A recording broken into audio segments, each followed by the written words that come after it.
যে আমি বিয়ে করতে চাই, তখন আমার চাকরি ছিল না।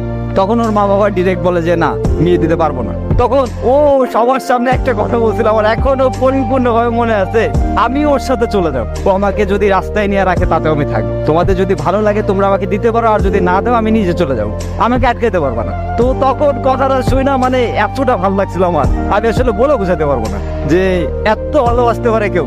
তখন ওর ফ্যামিলি ওর গার উপর হাত উঠায়, হাত উঠানোর পরে আমি ওনাদের অনেক রিকোয়েস্ট করি, তারপর ওটা শুনে নাই। ও তখন আমার হাতটা ধরে সবার সামনে বলতেছে চল।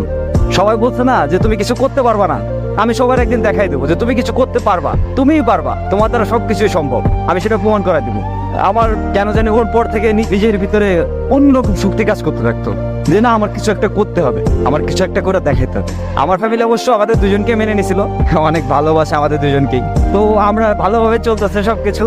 আমার ওই যে জেদটা, যে আমার বউ বলছিল যে না, তোমার কিছু একটা করে দেখাতে হবে আর তুমি পারবা, সেই জেদে আজকে আমি অনেক ভালো কিছু হয়ে গেছে জীবনে। একটা জিনিস কি জানেন, খুশি থাকার জন্য টাকা পয়সার দরকার হয় না। টাকা পয়সা আজ আছে কাল নেই, টাকা পয়সা আজকে নাই তো কাল আসবে, আসবে কিন্তু এমন একটা মানুষ দরকার, এমন একটা ভালোবাসার মানুষ দরকার, যে মানুষটা আপনার শেষটা অব্দি আপনার পাশে থাকবে, আপনার কাছে থাকবে, আপনাকে ভালোবাসে আপনার হাতটা শক্ত করে জড়াতে রাখবে। মানে যেমনই পরিস্থিতি হোক, যেমন অবস্থা হোক, সে মানুষটা সবসময় আপনাকে বলবে যে আরে আসি তো আমি, তুমি টেনশন করতেছো কেন, আমি আসি না, তুমি ভয় পাও কেন, আমি কি চলে যাইতেছি, তুমি এত কিছু করতেছো তো শুধু আমার জন্য। তাহলে আমি যদি এতটুকু এই সামান্যতায় যদি থাকতে পারি তোমার কাছে, তাহলে তুমি কেন থাকতে পারবে না, তাই না?